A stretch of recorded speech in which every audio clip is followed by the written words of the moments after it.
उत्तर प्रदेश पंचायत चुनाव में विजय प्राप्त किए नवनिर्वाचित प्रधानों का इंतजार समाप्त होने वाला है। बताएंगे आपको कब और कैसे दिलवाई जाएगी जीते हुए प्रत्याशियों को शपथ, लेकिन उससे पहले कराना होगा सत्यापन। प्रवासी श्रमिकों को 1000 रुपए भरण पोषण भत्ता मिलने का शासनादेश सरकार द्वारा जारी कर दिया गया है। बताएंगे आपको कब और कैसे मिलेगा 1000 रुपए भरण पोषण भत्ता। तो दोस्तों बने रहिए हमारे साथ और देखते रहिए इस वीडियो को अंत तक। छोटा सा आग्रह हमेशा की तरह आपसे करना चाहेंगे, चैनल पर नए हैं तो चैनल को सब्सक्राइब कर लीजिए। जानकारी अगर आपको अच्छी लगे तो वीडियो को लाइक और शेयर कर दीजिए। दोस्तों उत्तर प्रदेश पंचायत चुनाव तो संपन्न करा लिया गया, लेकिन इस बार का पंचायत चुनाव अपने पीछे काफी सवालों को छोड़ गया है। इसी संबंध में बड़ी जानकारी देखने के लिए मिली है वरिष्ठ पत्रकार ब्रिजेश मिश्रा के माध्यम से। इन्होंने ट्वीट करके जानकारी दी है पंचायत चुनाव के नाम पर यूपी में कोरोना नरसंहार हुआ है। अब जब 96,000 गाँव में प्रधान चुन ही लिए गए हैं तो उन्हें चार्ज नहीं दिया जा रहा है। रिजल्ट आने के 17 दिन बीत गए हैं, प्रधान घर पर बैठे हैं, गाँव में लाशें बिछ रही हैं, लेकिन प्रधान जी के पास चार्ज है न काम। सरकार की दूरदर्शिता और लापरवाही जानलेवा है। यहाँ पर वरिष्ठ पत्रकार ब्रिजेश मिश्रा के द्वारा सवाल उठाए गए हैं। सवाल जायज भी हैं। सरकार को आखिर इतनी जल्दी थी पंचायत चुनाव को संपन्न कराने की, तो उसके 17 दिन बीतने के बाद ही प्रधानों को शपथ क्यों नहीं दिलवाई गई है? या फिर सरकार के मन में किसी प्रकार का डर था जिसके कारण से पंचायत चुनाव को जल्दबाजी में संपन्न करा लिया गया है? लेकिन अभी तक ग्राम पंचायतों का गठन नहीं किया गया है। प्रधान के हाथों में अभी भी चार्ज देखने के लिए नहीं मिल रहा है। पंचायत चुनाव को कोरोना महामारी के बीच में संपन्न कराया गया, जिसके कारण से हजारों लोगों को अपनी जान से हाथ धोना पड़ा है, लेकिन सरकार इस चीज को मानने के लिए तैयार नहीं है। जहां पर प्राथमिक शिक्षक संघ ने पंचायत चुनाव की ड्यूटी में संक्रमित होकर मरने वाले 1621 शिक्षकों की सूची जारी की थी, तो वहीं सरकार मानने के लिए तैयार नहीं है। सरकार का मानना है केवल 3 शिक्षकों की पंचायत चुनाव में ड्यूटी के दौरान मौत हुई है। यहाँ पर आंकड़ों में काफी भिन्नता देखने के लिए मिल रही है। न्यूज के माध्यम से आप देख सकते हैं। आप बताया गया उत्तर प्रदेश सरकार ने पंचायत चुनाव की ड्यूटी करते हुए अभी तक 3 शिक्षकों की मौत स्वीकार की है। जिला अधिकारियों ने राज्य निर्वाचन आयोग को 3 शिक्षकों की मौत की प्रमाणिक सूचना भेजी है। अब ये जानकारी देखने के लिए मिली है बेसिक शिक्षा विभाग के अनुसचिव सत्य प्रकाश के माध्यम से।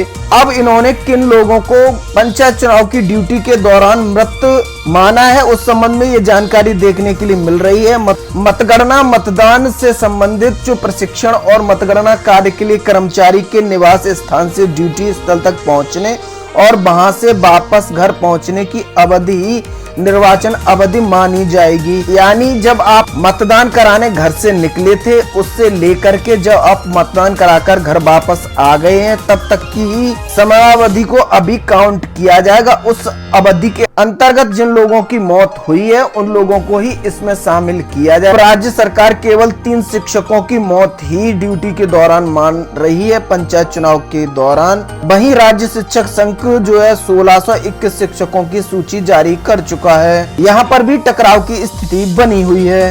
अब नवनिर्वाचित ग्राम प्रधानों को शपथ ग्रहण कब कराई जाएगी और कैसे कराई जाएगी उसकी जानकारी देने से पहले आपको एक सत्यापन कराना होगा। इस संबंध में जानकारी देखने के लिए मिल रही है। सत्यापन करा लें चुनाव लड़ने वाले उम्मीदवार। यहाँ पर बताया गया मुख्य राजस्व अधिकारी, प्रभारी अधिकारी, जिला निर्वाचन कार्यालय, पंचायत एवं नगरीय निकाय द्वारा जानकारी देते हुए बताया गया है कि त्रिस्तरीय पंचायत सामान्य निर्वाचन 2021 में प्रधान ग्राम पंचायत सदस्य, क्षेत्र पंचायत सदस्य, जिला पंचायत एवं सदस्य ग्राम पंचायत में निर्वाचन लड़ने वाले उम्मीदवार परिणाम की घोषणा होने के 90 दिन के अंतर्गत प्रभारी अधिकारी व्यय लेखा के द्वारा सत्यापन करा लें। वहीं 10 रुपए के स्टाम्प पर शपथ पत्र के साथ संबंधित कार्यालय में जमा करना सुनिश्चित करें, अन्यथा निर्वाचन लड़ने वाले उम्मीदवारों द्वारा समय पर कार्रवाई पूर्ण न करने पर जमानत धनराशि जब्त कर ली जाएगी। अब यहाँ से जो भी लोग अपनी जमानत धनराशि को वापस प्राप्त करना चाहते हैं तो वो लोग प्रपत्र 20 को भर करके साथ ही एक 10 रुपए के स्टाम्प पर शपथ पत्र को दे करके अपनी जमानत धनराशि को वापस प्राप्त कर सकते हैं। आगे बढ़ लेते हैं और बात कर लेते हैं कब और कैसे दिलाई जाएगी नवनिर्वाचित ग्राम प्रधानों को शपथ। यानी नवनिर्वाचित प्रत्याशियों का इंतजार समाप्त होने वाला है। यहाँ पर जानकारी देखने के लिए मिल रही है। नए ग्राम प्रधानों का खत्म होने वाला है इंतजार। जानिए कैसे और कब दिलाई जाएगी शपथ। अब यहाँ बताया गया त्रिस्तरीय पंचायत चुनाव में ग्राम प्रधान का चुनाव जीतकर शपथ ग्रहण का इंतजार कर रहे ग्राम प्रधानों के लिए अच्छी खबर है। अब शासन के निर्देश पर जिला पंचायत राज अधिकारी कार्यालय उनके ऑनलाइन शपथ ग्रहण की तैयारियों में जुट गया है, ताकि नवनिर्वाचित ग्राम प्रधान कोरोना संक्रमण के दौर में शपथ ग्रहण कर ग्राम विकास एवं ग्राम पंचायतों में सरकार की योजनाओं को पहुंचाने में अहम जिम्मेदारी संभाल सकें। सब कुछ ठीक रहा तो एक सप्ताह के भीतर नवनिर्वाचित ग्राम प्रधानों को शपथ दिला दी जाएगी। अब यहाँ से दो चीजें स्पष्ट हो जाती हैं। पहली चीज तो ये है, जो जिला पंचायत राज अधिकारी कार्यालय है उनके द्वारा जो शपथ ग्रहण की तैयारी की जा रही है वो इस बार ऑनलाइन शपथ ग्रहण दिलवाई जाएगी। यानी इस बार प्रधानों का शपथ ग्रहण समारोह ऑनलाइन आपको देखने के लिए मिल सकता है। साथ ही दूसरी बड़ी जानकारी यहाँ से निकल के आ रही है, सरकार की तरफ से तैयारियां जोरों पर चल रही हैं और अगर सब कुछ ठीक रहता है तो एक सप्ताह के भीतर नवनिर्वाचित ग्राम प्रधानों को शपथ दिलवा दी जाएगी। इस संबंध में हमने आपको पहले ही जानकारी दे दी थी। जैसे ही 24 मई को लॉकडाउन समाप्त होगा उसके बाद इस संबंध में आपको जानकारी देखने के लिए मिल सकती है। यानी मई समाप्त होते होते सभी ग्राम पंचायतों के प्रधानों को शपथ ग्रहण संपन्न करा दिया जाएगा। अब यहाँ से तैयारियां की जा रही हैं। अगर सब कुछ सही रहता है तो जल्द ही नवनिर्वाचित प्रत्याशी अपने कार्यभार को संभालते हुए नजर आ जाएंगे।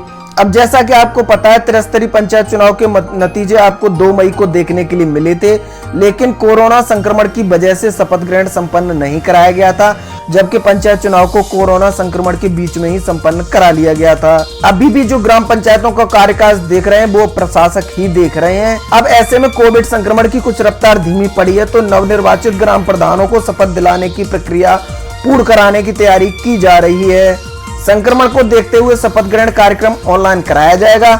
जिले में लगभग 20 ब्लॉक और 20 स्थान पर कार्यक्रम आयोजित किए जाने की योजना है। अब आगे यहाँ पर जानकारी देखने के लिए मिल रही है, लगभग 300 ग्राम पंचायतें ऐसी हैं जिनके प्रत्याशी शपथ ग्रहण नहीं कर सकेंगे। इस संबंध में हमने आपको पहले ही जानकारी दे दी थी कि ग्राम पंचायतों के गठन के लिए 2/3 ग्राम पंचायत सदस्यों को निर्वाचित होना जरूरी होता है। जिले में ऐसी लगभग 300 से अधिक ग्राम पंचायतें, यानी ये केवल एक जनपद का डाटा है जहां यहाँ ये कोरम पूरा होता हुआ नहीं दिख रहा है। ऐसे में इन नवनिर्वाचित प्रधान जीत दर्ज करने के बाद ही शपथ नहीं ले पाएंगे। इन पंचायतों में ग्राम पंचायत का गठन नहीं हो सकेगा। यहाँ ग्राम पंचायत सदस्य पद के लिए फिर से उपचुनाव कराए जाएंगे। तो एक जनपद में जो आपको 300 ग्राम पंचायतें देखने के लिए मिल रही हैं, तो पूरे प्रदेश में आपको बड़ी संख्या में ऐसी ग्राम पंचायतें देखने के लिए मिल जाएंगी जहां पर प्रत्याशी शपथ नहीं ले पाएंगे और सबसे पहले वहां पर ग्राम पंचायत सदस्य पद के लिए चुनाव कराया जाएगा। उसके बाद ही वो लोग शपथ ग्रहण कर पाएंगे। अब यहाँ पर बताया गया है, डीपीआरओ हिमांशु शेखर ठाकुर के माध्यम से, जो कि गोरखपुर के डीपीआरओ हैं, शासन के निर्देश पर ग्राम पंचायत संगठन बनाने का काम शुरू है। जल्द ही नवनिर्वाचित ग्राम प्रधानों को ऑनलाइन शपथ दिलाई जाएगी। तिथि अभी तय नहीं हुई है, यानी बड़ी खुशखबरी यहाँ से देखने के लिए मिल रही है सभी नवनिर्वाचित प्रत्याशियों के लिए। लेकिन वो प्रत्याशी शपथ ग्रहण नहीं कर पाएंगे जिनके यहाँ पर ग्राम पंचायत सदस्यों का 2/3 बहुमत चुनाव संपन्न नहीं कराया गया है। वहां पर सबसे पहले उन लोगों का चुनाव कराया जाएगा, उसी के बाद उन प्रत्याशियों को शपथ ग्रहण देखने के लिए मिलेगी। आगे बढ़ लेते हैं, बात कर लेते हैं प्रवासी श्रमिकों के लिए एक बड़ी खुशखबरी यहाँ से देखने के लिए मिली थी, जिसमें प्रवासी श्रमिकों को 1000 रुपए का भरण पोषण भत्ता देने के लिए योगी सरकार ने घोषणा की थी। अब उसका शासनादेश यहाँ से जारी कर दिया गया है। देखिए यहाँ पर जानकारी देखने के लिए मिल रही है, योगी सरकार ठेला, खोमचा, पटरी, दुकानदार, दिहाड़ी मजदूरों, पंजीकृत श्रमिकों के अलावा प्रवासी श्रमिकों को भी 1000 रुपए भरण पोषण भत्ता देने जा रही है। सरकार ने मंगलवार को इसका शासनादेश जारी कर दिया है। अब यहाँ पर बताया गया, मुख्य सचिव राजेंद्र कुमार तिवारी ने कहा है, फिलहाल यह भत्ता 1 माह के लिए दिया जाएगा। प्रवासी श्रमिकों, कामगारों व मजदूरों को प्रति परिवार 1000 रुपए डीबीटी के माध्यम से बैंक खातों में सीधे ट्रांसफर किया जाएगा। पंजीकृत श्रमिकों को लेबर सेस फंड से, श्रम विभाग द्वारा और अन्य स्टेट के डिजास्टर रिस्पांस फंड से भुगतान होगा। आगे यहाँ बताया गया, ट्रेनों, बसों, अन्य साधनों से आने वाले प्रवासी श्रमिकों, कामगारों व मजदूरों का डाटा राहत आयुक्त की वेबसाइट पर फीड करने की कार्रवाई की जा रही है। यानी यहाँ पर कार्रवाई चल रही है और 15 दिन में कार्रवाई पूर्ण करने के निर्देश दिए गए हैं सचिव के माध्यम से। मुख्य सचिव ने 15 दिन में सभी पात्र व्यक्तियों को चिन्हीकरण, डाटा संकलन व वेबसाइट पर फीडिंग का निर्देश जारी किया है, ताकि समय से कोषागार से ई कुबेर के माध्यम से बैंक खातों में धनराशि भेजी जा सके। जिन लाभार्थियों को बैंक खाता नहीं है उनको बैंक खाता खुलवाकर मदद दी जाएगी। तो यहाँ से बड़ी खुशखबरी देखने के लिए मिल रही है श्रमिकों के लिए, जिन्हें 1000 रुपए भरण पोषण भत्ता दिया जाएगा।